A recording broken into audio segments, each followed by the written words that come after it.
Sesungguhnya Fir'aun telah berbuat sewenang-wenang di muka bumi dan menjadikan penduduknya berpecah belah.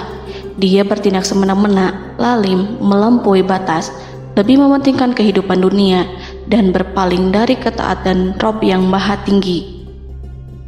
Fir'aun memecah menjadi banyak sekali golongan dan kelompok dan menindas sebagian di antara mereka. Fir'aun menindas Bani Israel yang berasal dari keturunan Nabi Yakub. Saat itu, mereka adalah penduduk bumi terbaik. Mereka berada di bawah kuasa Raja Tiran yang zalim, yang memperbudak dan mempekerjakan mereka untuk pekerjaan-pekerjaan hina. Ada banyak faktor yang melatar belakangi perbuatan raja tersebut. Selain karena kebencian, ada juga faktor ramalan yang beredar pada saat itu. Bani Israel mengalami siksaan dan penyiksaan yang tak terkira. Nabi Musa diutus oleh Allah Subhanahu wa Ta'ala untuk membebaskan Bani Israel, dan telah berulang kali memperingatkan Fir'aun agar membebaskan kaumnya. Namun Fir'aun tetap bersikeras dan menolak. Suatu hari Allah Subhanahu wa Ta'ala memerintahkan Nabi Musa untuk kembali kepada Fir'aun dan menunjukkan mukjizat.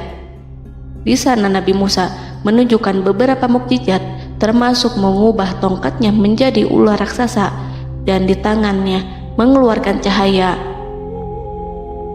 Namun Fir'aun tetap ingkar, dan dari situlah awal mula kehancuran Fir'aun dan pengikutnya.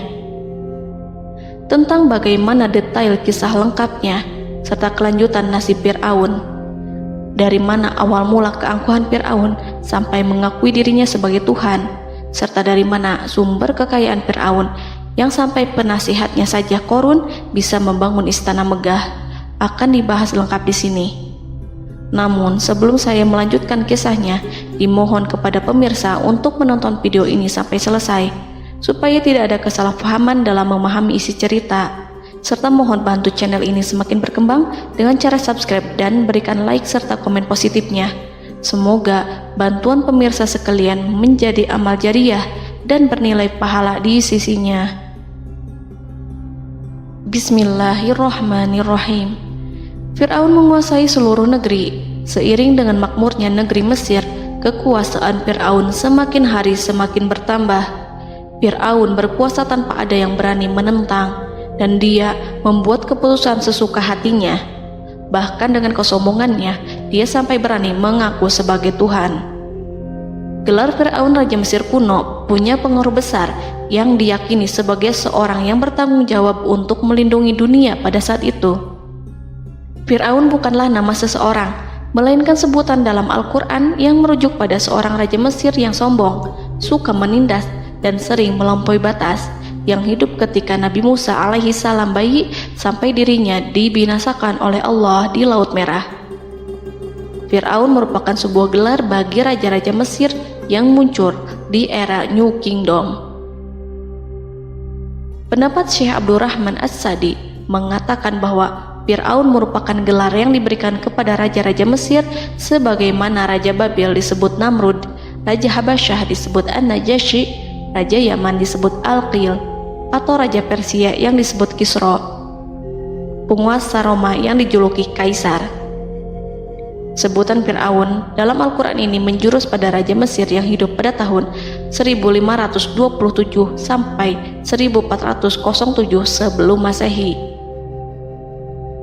Fir'aun dikhususkan untuk menyebut penguasa Mesir yang membangkang dan tidak beriman kepada Allah Subhanahu wa Ta'ala, sedangkan yang beriman kepadanya dikenal dengan nama Malik, yang saat itu hidup di zaman Nabi Yusuf alaihi salam.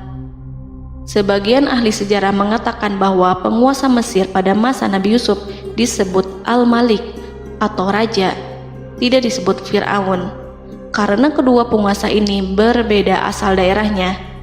Penguasa Mesir pada masa Nabi Yusuf berasal dari Mesir pesisir, sehingga mudah untuk menerima perubahan. Sedangkan Fir'aun pada masa Nabi Musa berasal dari pedalaman Mesir yang mempunyai watak dan karakter keras serta kolot, dan tidak mudah menerima orang-orang di luar kalangan mereka. Dari keterangan di atas dipahami kenapa penguasa Raja Mesir pada masa Nabi Yusuf percaya kepada Nabi Yusuf dan mengikuti agama Nabi Yusuf, yaitu Islam. kemudian diikuti oleh rakyatnya. Sebagian ahli sejarah menyamakan Fir'aun dengan Mas'ab ibnu Royan. Ada pula yang menyatakan bahwa Fir'aun anaknya Walid ibnu Mas'ab ibnu Royan dari salah satu kaum Ad. Para Fir'aun Mesir kuno memperoleh kekayaan dan membangun kerajaan mereka yang megah melalui berbagai sumber. Beberapa sumber utama kekayaan dan pembangunan kerajaan Fir'aun adalah sumber daya alam. Mesir kuno diberkati dengan sumber daya alam yang melimpah, termasuk emas, tembaga, dan batu mulia yang ditambang dari wilayah gurun dan lembah. Sungai Nil juga menyediakan tanah yang subur untuk pertanian yang menjadi dasar ekonomi Mesir kuno. Air yang sangat penting ini memungkinkan kota-kota tumbuh di tengah gurun. Lonjakan air dan nutrisi itu mengubah lembah Nil menjadi tanah pertanian yang produktif. Menurut Organisasi Pangan dan Pertanian PBB, petani Mesir kuno adalah salah satu kelompok pertama yang melakukan pertanian dalam skala besar, menanam tanaman makanan seperti gandum, serta tanaman industri seperti rami untuk membuat pakaian. Sungai Nil mengalir ke utara sejauh 4.160 mil dari timur tengah Afrika ke Laut Tengah, yang memberikan Mesir kuno tanah subur dan air untuk irigasi. Untuk memaksimalkan pemanfaatan air Sungai Nil, petani Mesir kuno mengembangkan sistem irigasi cekungan. Mereka membangun jaringan tanggul berbahan tanah untuk membentuk cekungan. Kemudian mereka menggali saluran untuk mengarahkan air banjir ke dalam cekungan, di mana air akan menggenang selama sebulan hingga tanah jenuh dan siap untuk ditanami. Selain itu, Sungai Nil dapat dimanfaatkan untuk mengangkut material proyek-proyek konstruksi. Untuk mendapatkan manfaat dari Sungai Nil, orang yang tinggal di tepi sungainya harus mencari cara mengatasi banjir tahunan sungai ini. Untuk memprediksi apakah mereka akan menghadapi banjir yang bisa mengakibatkan panen buruk, orang Mesir kuno membangun nilometer atau pilar batu dengan tanda menunjukkan tingkat air. Mereka mengembangkan keterampilan dan teknologi baru dari pertanian hingga pembuatan perahu dan kapal. Sungai Nil juga merupakan rute transportasi penting karena memainkan peran sentral dalam peradaban Mesir kuno. Orang Mesir menjadi ahli dalam membangun perahu dan kapal untuk mengangkut berbagai barang, termasuk ternak, sayuran, ikan, roti, dan kayu. Mesir kuno memiliki perdagangan yang berkembang dengan wilayah Afrika Timur dan Tengah serta Mediterania Timur. Perdagangan ini tidak hanya mencakup barang-barang mewah, tetapi juga bahan pangan dan bahan baku. Fir'aun juga memiliki semua tanah di Mesir dan mengumpulkan pajak dari rakyatnya. Raja Fir'aun juga memperlakukan rakyat dengan kejam tanpa belas kasihan. Ia memeras pajak yang tinggi dan menjadikan kaum Bani Israel sebagai budak kerajaan. Mereka juga menerima upeti dari negara-negara yang dikalahkan atau ingin menjaga hubungan baik dengan Mesir. Bahkan Fir'aun juga memiliki proyek konstruksi untuk membangun struktur megah seperti piramida, kuil, dan monumen yang tidak hanya menunjukkan kekuasaan dan kekayaan mereka, tetapi juga berfungsi sebagai pusat administrasi dan agama. Proyek-proyek ini seringkali menggunakan tenaga kerja dari rakyat yang bekerja selama musim banjir. Kekayaan dan kerajaan megah Fir'aun merupakan hasil dari pengelolaan sumber daya yang efisien, eksploitasi sumber daya alam, dan kebijakan ekonomi yang cerdas. Ini semua mencerminkan kemajuan teknologi, organisasi sosial, dan kekuatan politik Mesir kuno.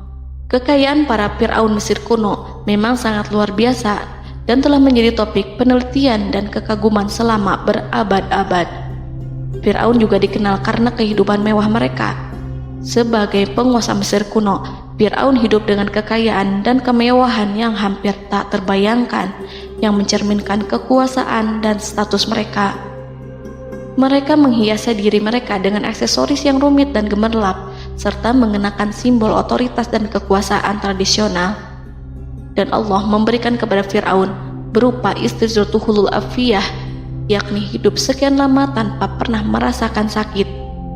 Allah Subhanahu wa Ta'ala mengaruniai Fir'aun untuk bisa hidup selama 400 tahun tanpa sakit.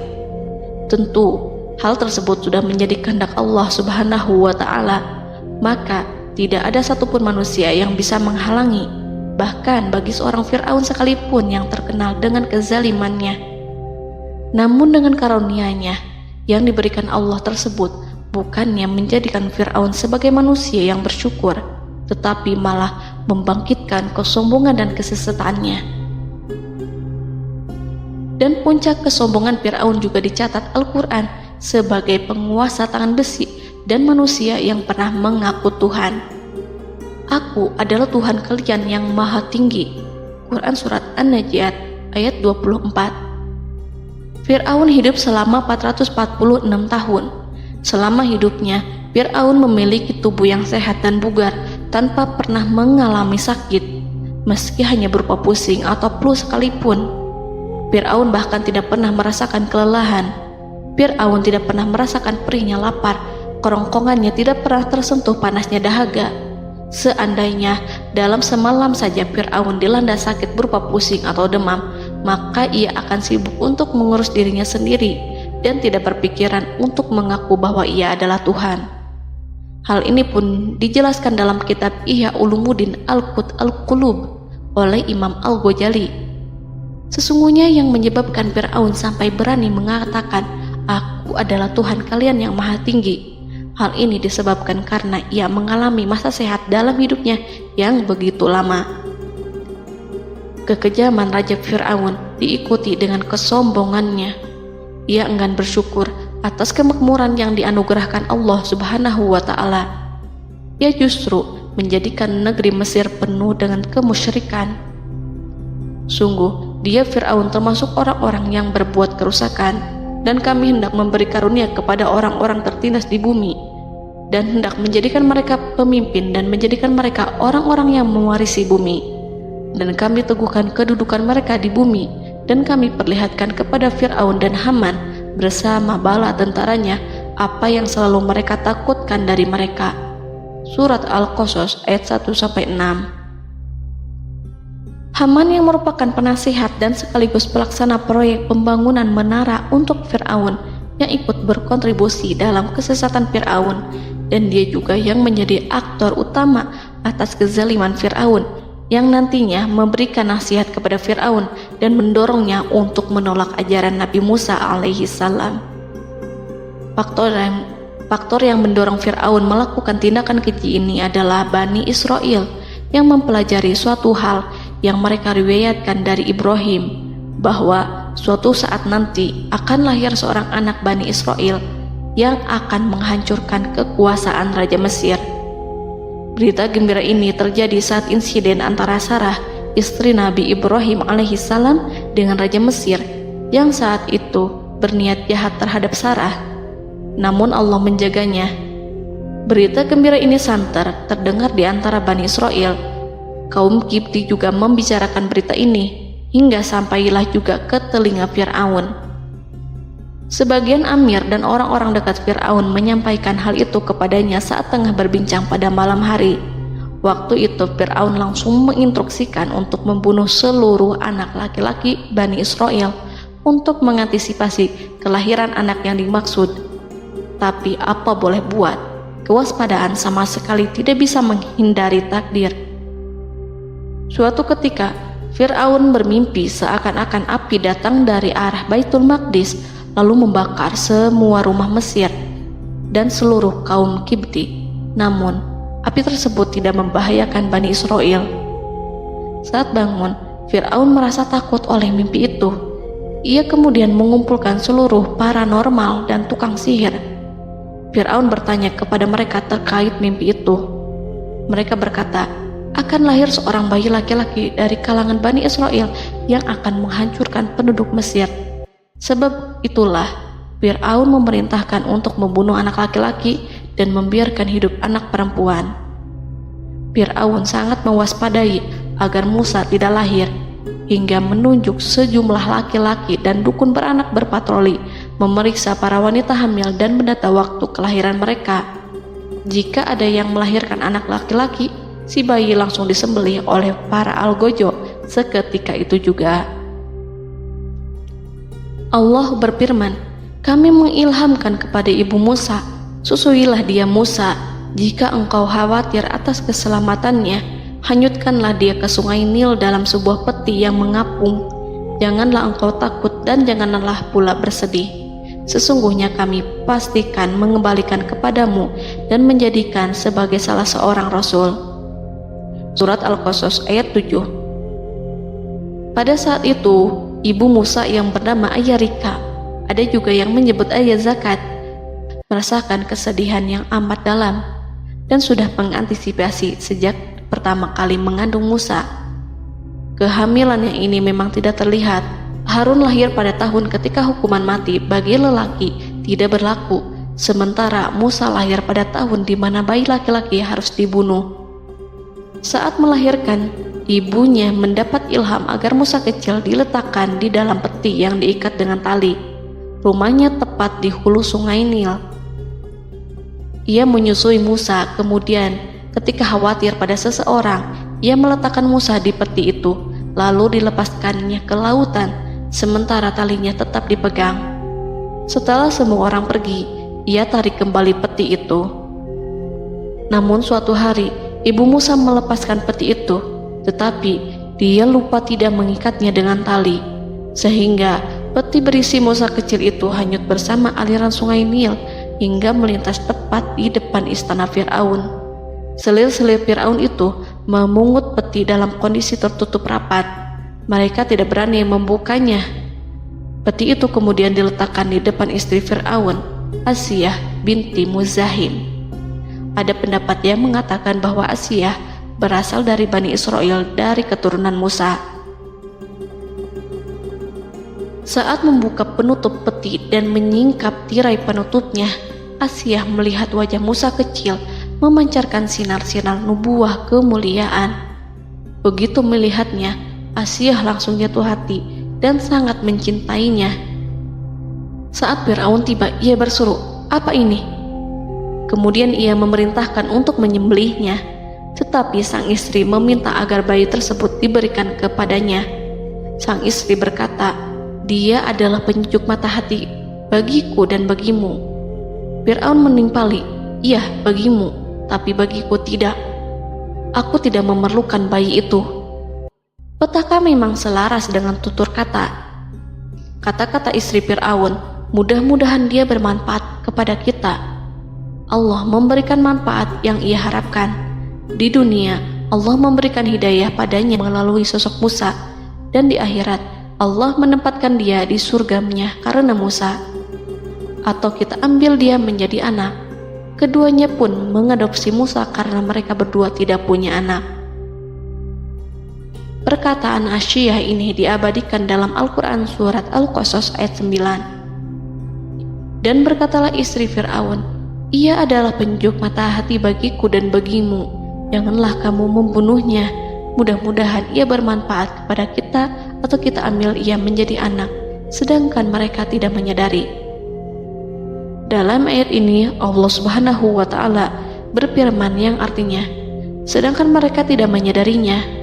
Ibnu Katsir menjelaskan maksud dari ayat ini, mereka tidak mengetahui apa yang dikehendaki Allah, bahwa di tangan anak itulah terjadinya kehancuran masa depan Fir'aun dan bala tentaranya.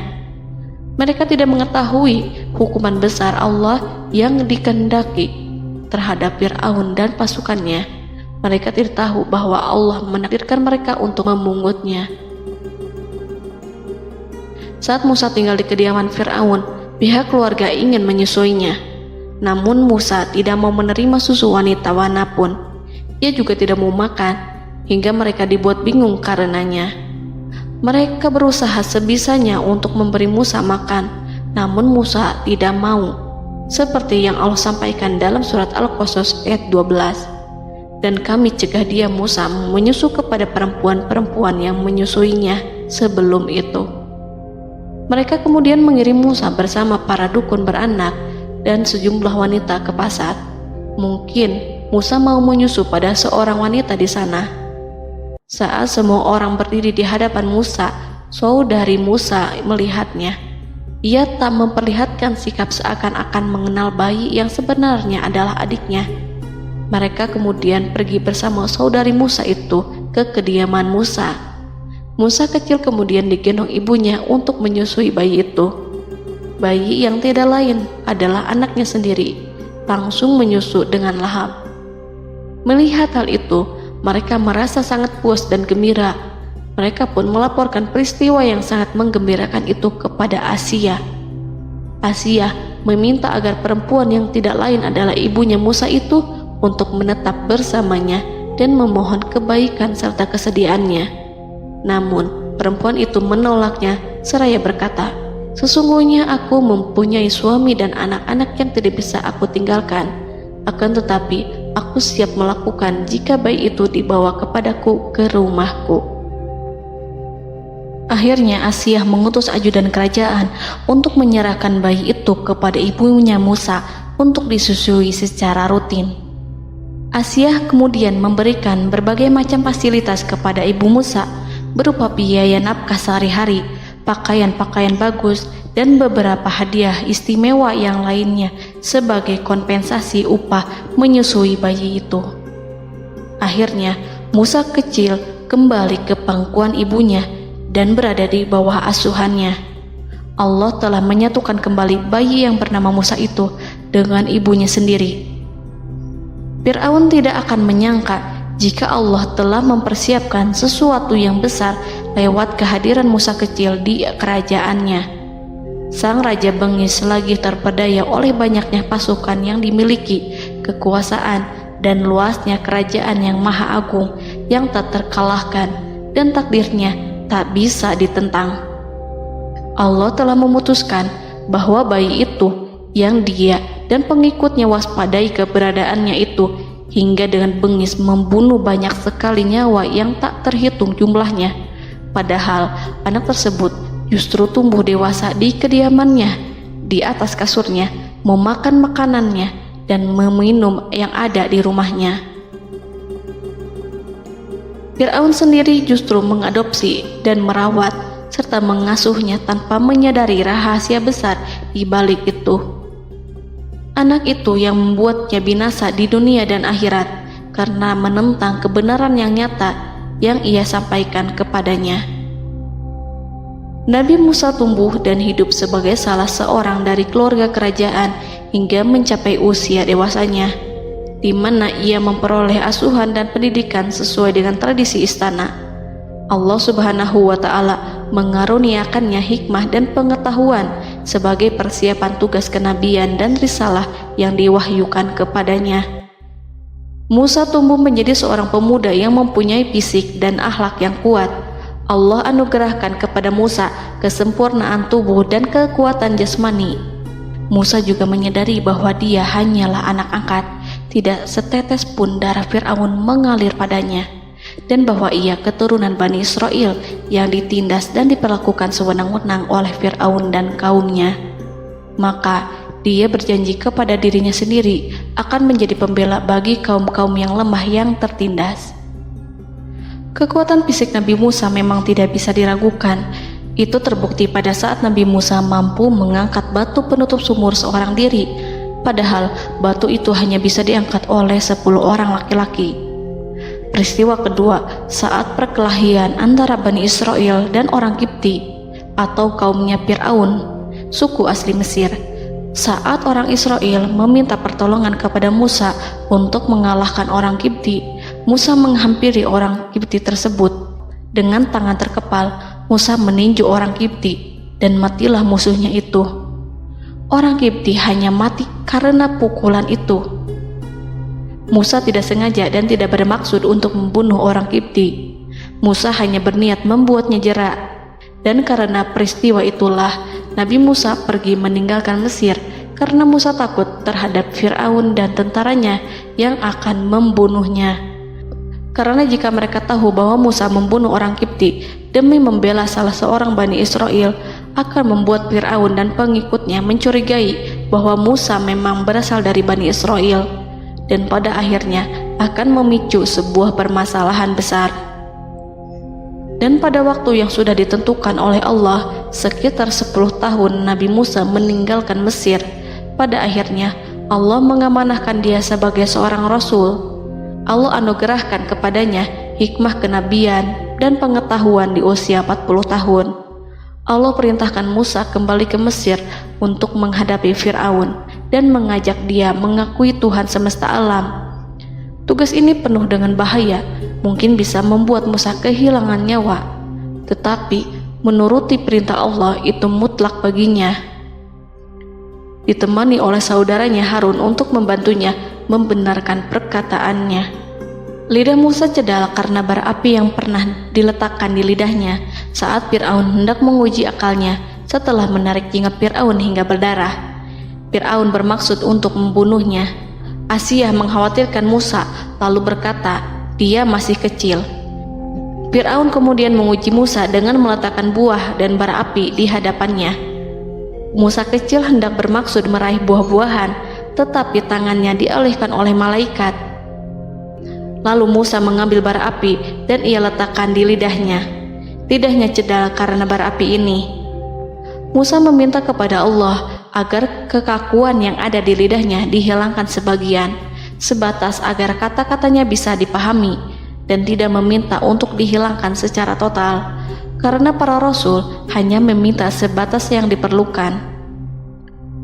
Pergilah kamu kepada Fir'aun, karena dia benar-benar telah melampaui batas, maka berbicaralah kamu berdua kepadanya dengan kata-kata yang lemah lembut. Mudah-mudahan dia sadar atau takut. Quran Surat Toha ayat 42-43. Ini merupakan sifat santun dan kasih sayang serta rahmat Allah terhadap makhluknya, meski Allah mengetahui kekafiran dan kesewenang-wenangan dan kesombongan Fir'aun. Bersama Harun, Musa mendatangi Fir'aun setelah menemui beberapa rintangan yang lazim ketika akan menemui raja pada waktu itu. Pertemuan Musa dan Harun juga dihadiri oleh beberapa anggota pemerintahan dan penasihat. Bertanyalah Fir'aun kepada mereka berdua, siapakah kalian berdua ini? Musa menjawab, kami Musa dan Harun adalah pesuruh Allah agar kamu membebaskan Bani Israel dari perbudakan dan penindasanmu dan menyerahkan mereka kepada kami agar mereka menyembah kepada Allah dengan leluasa dan menghindari siksaanmu. Fir'aun segera mengenal Musa dan berkata kepadanya, bukankah engkau Musa yang sudah kami asuh sejak bayimu dan kami asuh dalam istana sampai usia remajamu dan mendapat pendidikan serta pengajaran yang menjadikan engkau pandai, dan bukankah engkau yang melakukan pembunuhan terhadap diri daripada seorang dari golongan kami? Sudahkah engkau lupa terhadap itu semua dan tak ingat akan jasa kami kepadamu? Musa menjawab, bahwasannya engkau telah mengurus aku sejak kecil.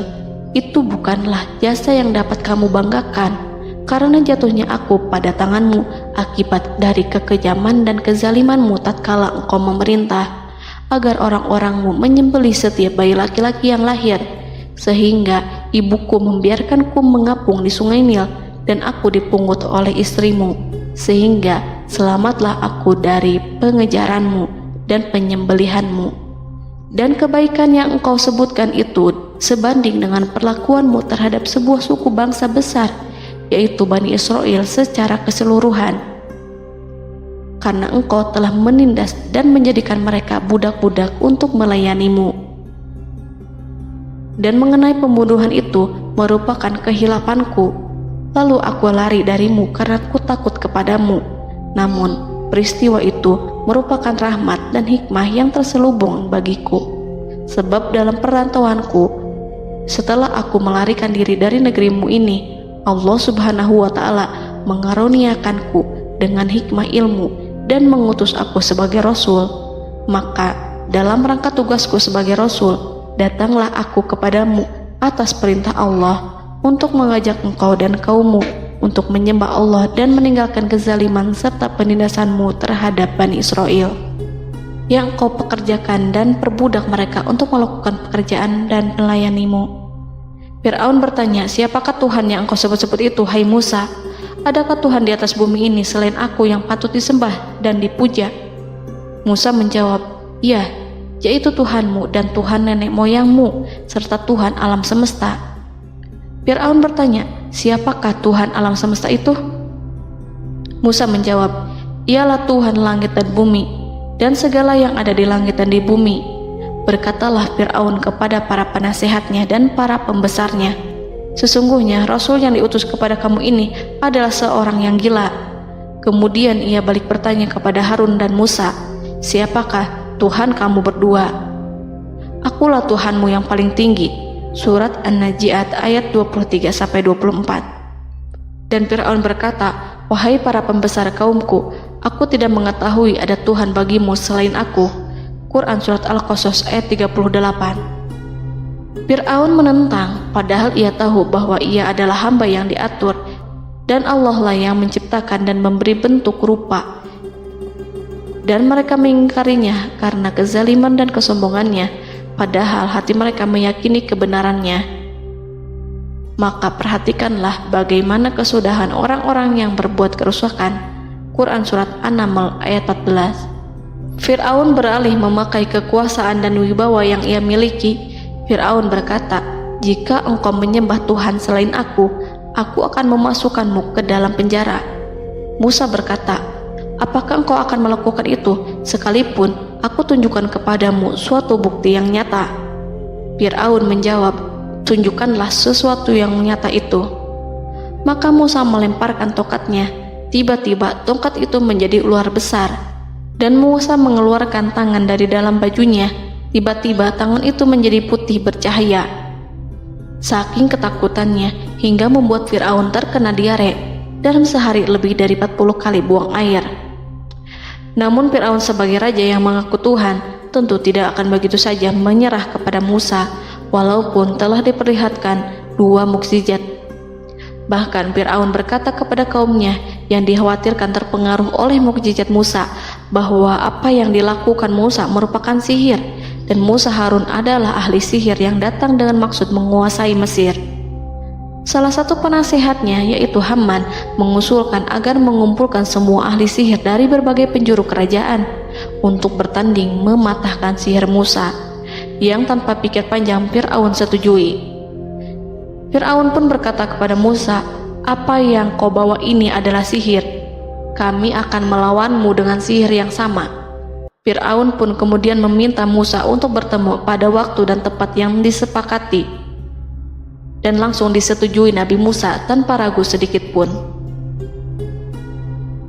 Inilah salah satu tujuan terbesar Musa untuk memperlihatkan ayat-ayat hujah dan bukti-bukti nyata Allah di hadapan halayak ramai. Dengan berbekal pertolongan Allah, Musa yakin akan menang melawan para ahli sihir itu. Maka pada waktu yang sudah ditetapkan, yakni pada permulaan hari, saat cahaya matahari mulai terik menyengat, sehingga kebenaran akan terlihat lebih jelas dan nyata, orang-orang berbondong-bondong menuju tempat yang sudah ditentukan untuk melihat pertandingan sihir yang sudah dihadiri ribuan tukang sihir. Menurut Muhammad bin Ka'ab, mereka berjumlah 80.000 ahli sihir. Mereka sudah dijanjikan hadiah dan uang yang besar jika berhasil mengalahkan Musa. Para penyihir istana berkata, wahai Musa, apakah engkau yang mau lebih dahulu ataukah kami? Musa menjawab, silahkan kalian lebih dahulu. Maka ketika tali-tali dan tongkat-tongkat ahli sihir dilemparkan, tiba-tiba berubah menjadi seakan-akan ia merayap cepat karena sihir mereka. Ada rasa takut yang menyelimuti hati Musa, takut jika orang-orang terkena fitnah sihir dan tipu daya mereka.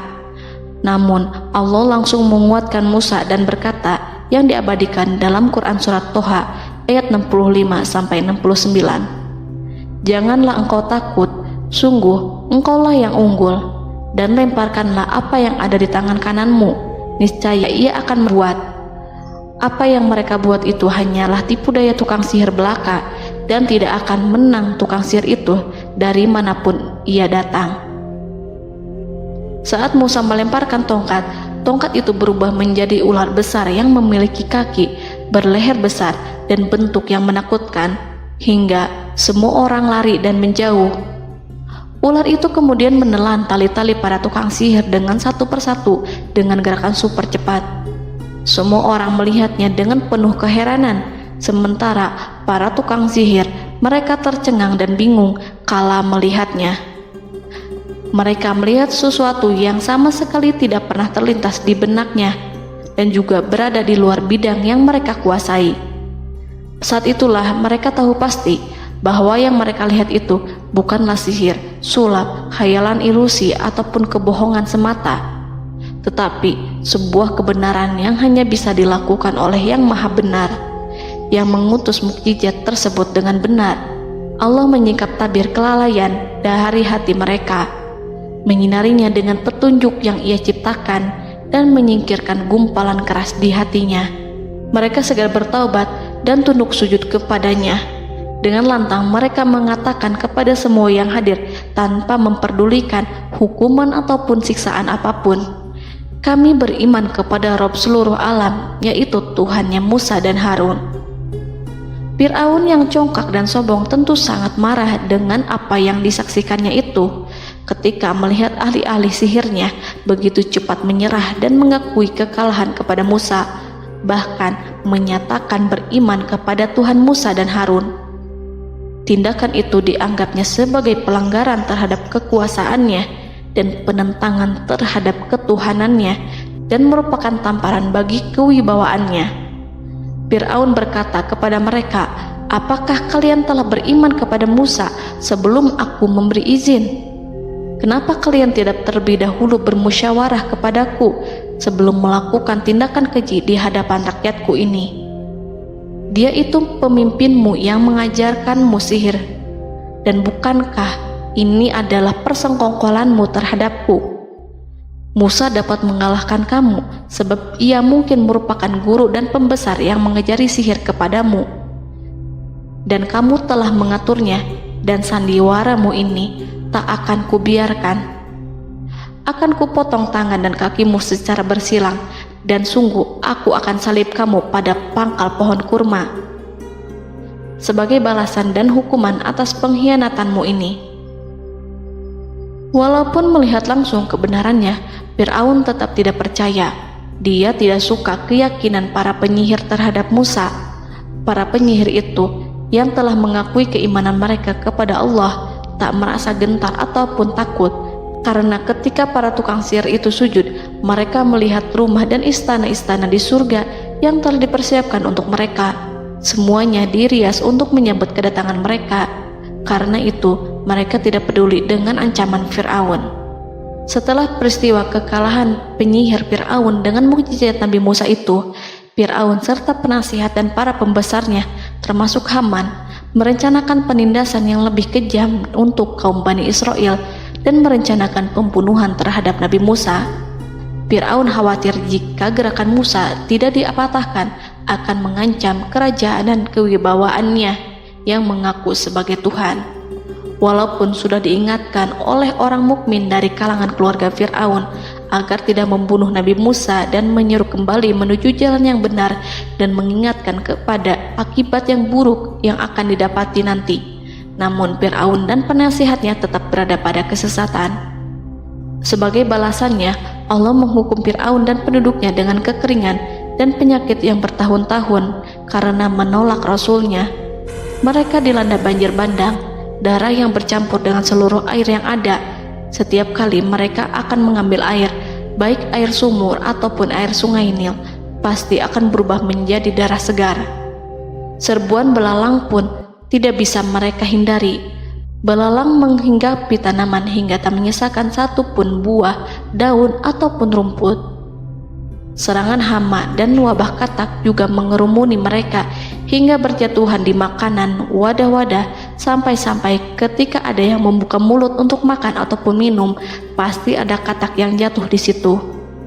Semua hukuman itu hanya menimpa Fir'aun dan pengikutnya, sama sekali tidak menimpa Nabi Musa dan Bani Israel.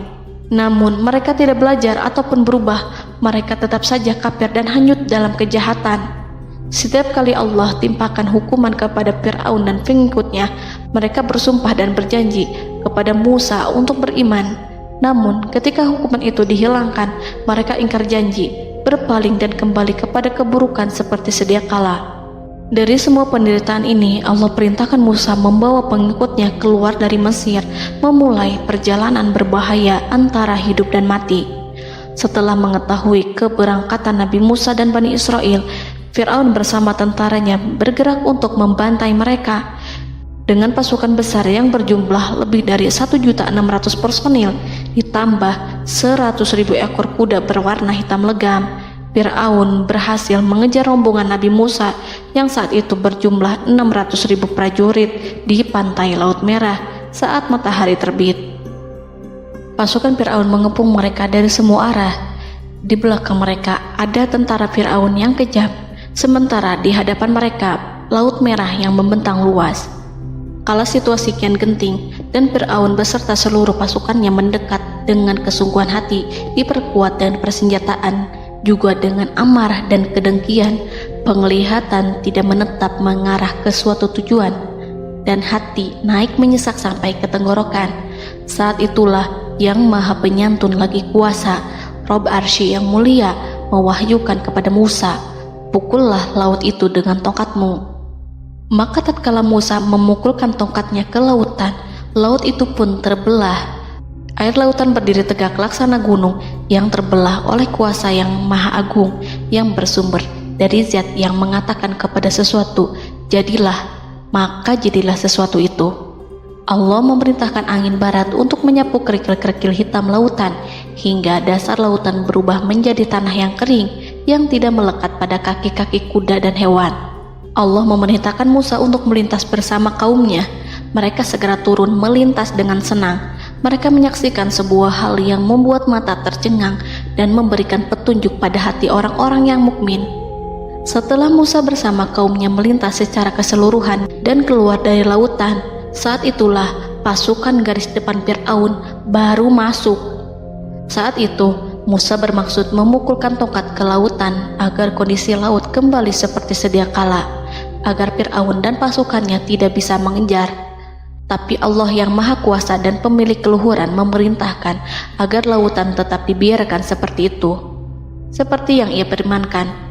Saat Musa membiarkan lautan dalam kondisi terbelah dan Fir'aun tiba di tepi pantai, ia melihat sesuatu yang dahsyat. Kondisi ini membuatnya tercengang, dan ia tahu betul bahwa apa yang dilihatnya adalah pekerjaan Rob Arsy yang mulia, seperti halnya mukjizat lain yang pernah ia lihat sebelumnya. Fir'aun berhenti dan tidak maju. Ia menyesal karena mengejar Bani Israel dalam situasi seperti ini. Di saat penyesalan tiada lagi membawa guna, namun Fir'aun memperlihatkan sikap tangguh dan kuat di hadapan para pasukannya dan memperlakukan mereka layaknya musuh.